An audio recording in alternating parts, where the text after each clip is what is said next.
Hello guys, panibagong araw, panibagong vlog. Galing po tayo ng trabaho ngayon po. Pagkatapos po ng trabaho, pumunta po ako dito sa may Kaiser, which is ay yung pong building na yun. At ayun po, Kaiser Permanente po. Yan po yung Kaiser Permanente. So ngayon po ay sa abangan ng bus. Pero dahil nag-change po itong dahon po ngayon ng mga puno ng kahoy at malalagas po yan, ito po binablog ko po sa inyo. Ito po yung green po naging pula, may o yellow. So ito na po yung dahon po ngayon. Dati po green po yan, ngayon pula na. Itong isa naman po malapit na pong mawala yung dahon. Siyempre po yung pula na yun, dati po green yan. Malulugas po yung mga dahon na po yan. Yan. Red na po yan. Yan ang full. Tingnan po nyo dito po. Kunti-kunti na lang po. Yung iba po wala na pong dahon. Yan, wala na pong dahon. Pero tingnan po nyo yung full na. So, siyempre po, nandoon yung aking backpack. Tapos ito po yung mga ano po. Ito, magiging pula yan talaga pag malapit na po yung Christmas, yung mga bulaklak na yan. Yan. So, yan po, wala na pong dahon. Yung iba po, mapula. See, yan po yung ano po dito. Mga ano.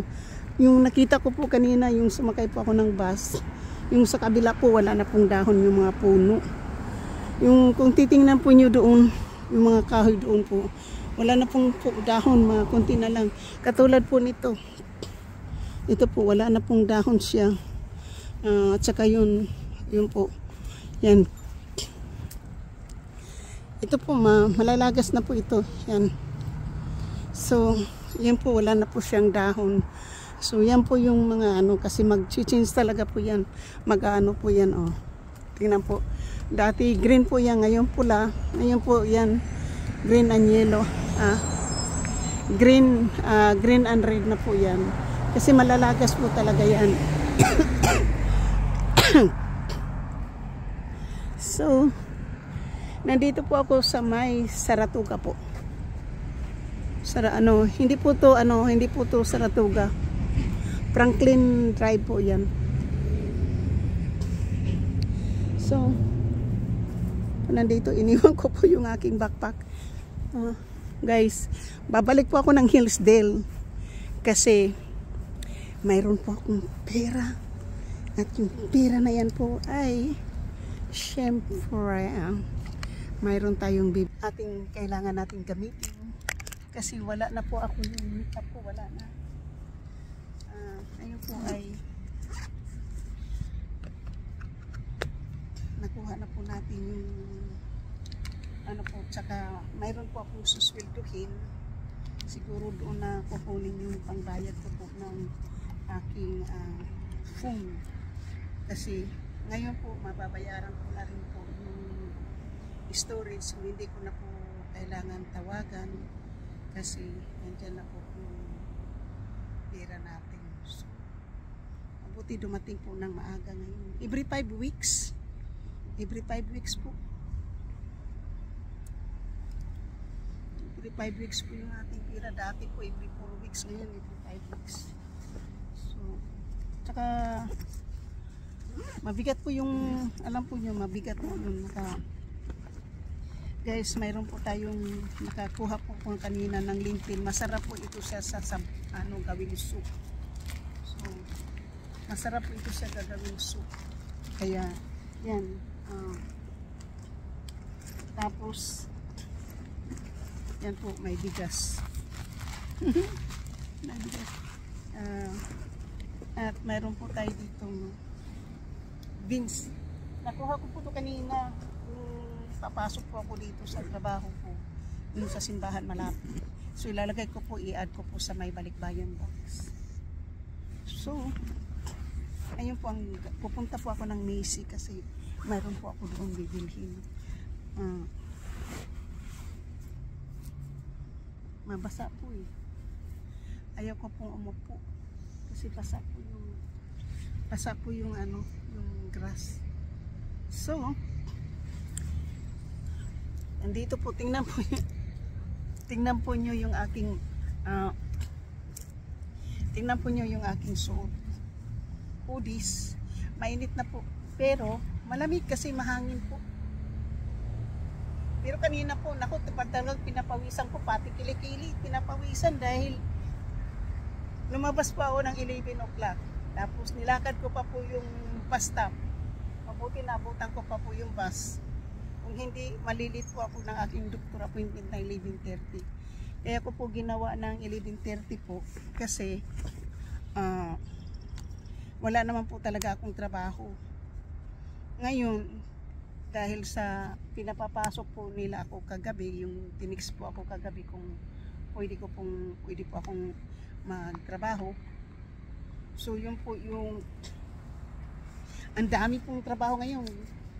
Kung siguro kung wala po akong doctor appointment, mag-stay po ako. Kasi hindi ko po natapos yung trabaho ko po.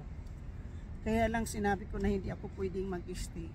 At sinabi ko na mayroon pagdating ng 11 o'clock lalabas po ako sa trabaho gawa ng mayroon po akong doctor appointment. So finally po tapos na po ang aking ito po yung last ko pong appointment.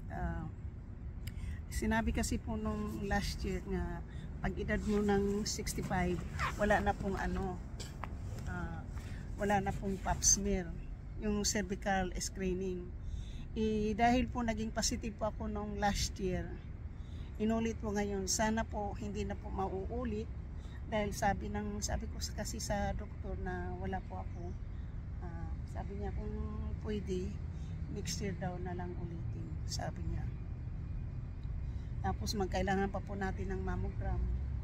So yan po yung ano ko po. Pero guys, tapos na lahat. Nakumpleto na po yung gamot ko, nakumpleto ko na po yung aking vaccine, nakumpleto ko na po lahat ng mga doktor appointment na pinagawa sa akin. Ngayon ko lang po naranasan ang daming appointment po na ginawa po, na talagang sinunod-sunod po talaga. At least po nagawa ko na lahat yung wala na po akong alalahanin.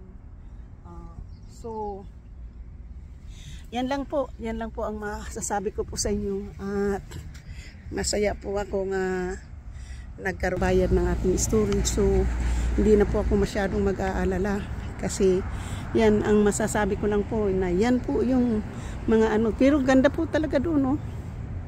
Naihi na po ako. So nandito lang po tayo. So yan guys, lang po ako dito. Nandito lang po ako sa nag-abang-abang lang po ako ng bus. So since wala pa po yung bus, hindi naman po tayo makaupo.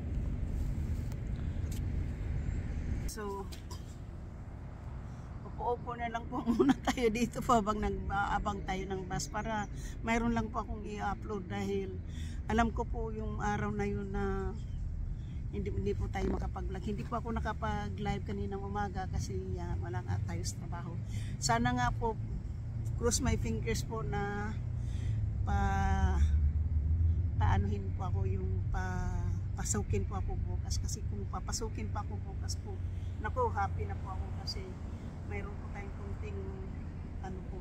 Sa ngayon, ang gagawin ko po, hindi ko alam kung paano ang gawin ko, paano po matulungan si Brian.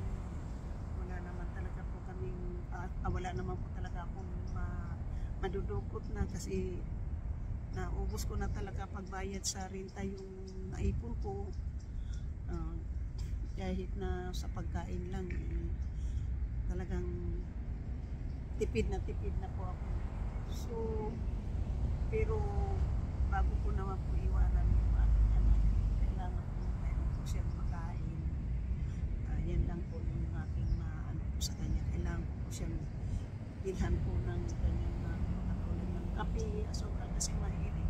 Malakas po sa kape, malakas sa asukal. So yan po yung ko po maano po ko lang. Dito po tayo sa may dry land. Sa may dry land po tayo kay medyo dry na po kasi nainitan na po.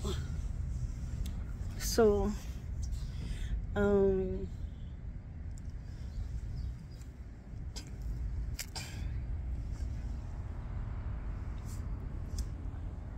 wala po akong wala po talaga akong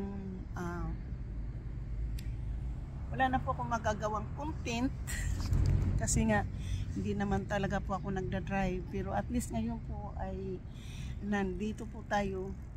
So ito na po ay part 3 po ng aking doctor appointment, the last doctor appointment po na mayroon ako. So I hopefully po na negative po yung resulta po ng ating cervical screening, which is first time ko po na po yung aking doktor, siya po yung personal doctor ko po, siya po yung gumawa ng ating, ayun na po, nandito na po yung bus.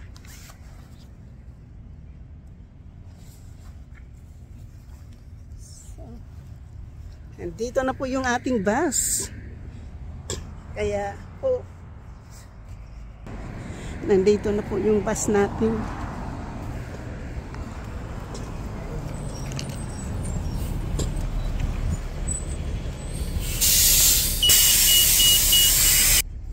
So, andito na po yung bus.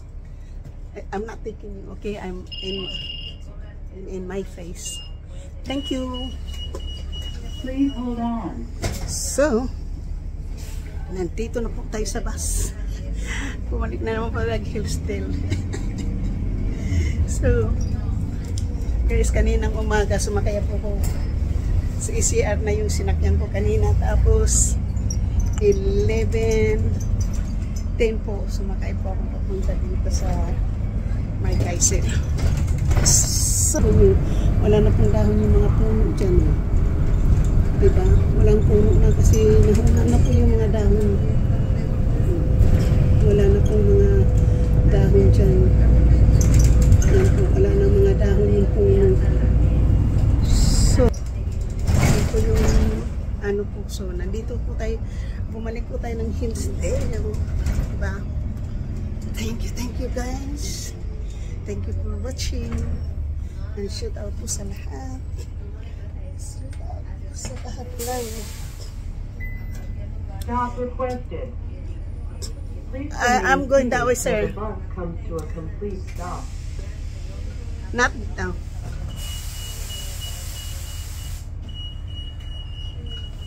Please hold on. So,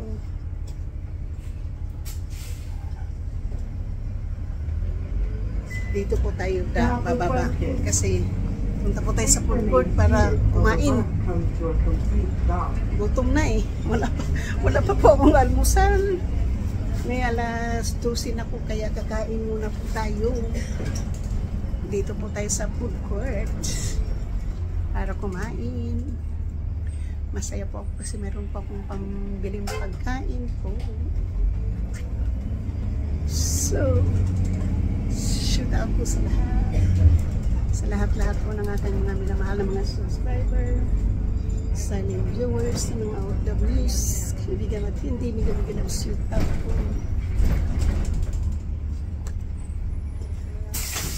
Thank you, sir.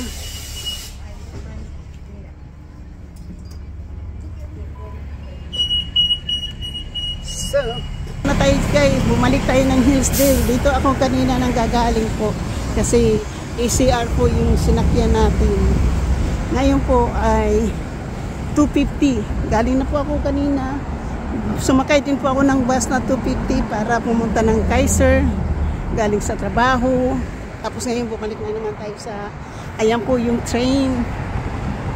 Yan po, hindi po yan, ayun po, electric train po yan. Ayun oh. Electric train po, ang ganda po niya oh. Ang laki. Ito po yung electric train na yun. So, ngayon po, bumalik tayo dito po para kumain. Kasi mamaya pa po ako uuwi. Yan. Mamaya pa tayo umuwi po. Titignan ko po kung ano po magagawa ko sa aking anak. Dahil parang nai-stress ng gusto. So, basta mayroon lang po ako kasi gusto ko kasi po na magkaroon po ako ng counting topic namin. Kala, hindi ko po maano. Pati nai-stress din po ako sa aking anak. Na-stress din siya, na-stress din po ako. Pareho kami na-stress. Pero, shoot out po.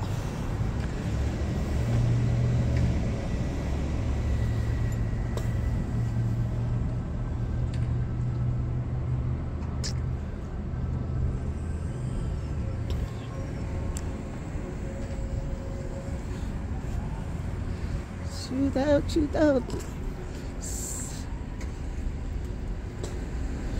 Shoot out po sa ating mga minamahal na mga subscriber, silent viewers, sa mga OFWs, kaibigan. Thank you guys, and thank you for watching. Thank you sa lahat ng mga nagmamahal po sa akin. Thank you sa lahat ng mga sumusuporta po ng aking channel. Maraming salamat po. Hanggang dito na lang po. Dahil pagdating natin sa loob ng mall, malakas ang music. So, shout out po sa lahat-lahat talaga. Thank you and I love you all. Hanggang dito na lang po ako. At sa muli, ako po ay si Dita Bisaya Life in America. Ang nagsasabi po ang buhay ko ay witty lang. Thank you. Thank you. Kayo po ang inspirasyon ko. Tagumpay ko, tagumpay nyo. Maraming salamat po. I love you, love you.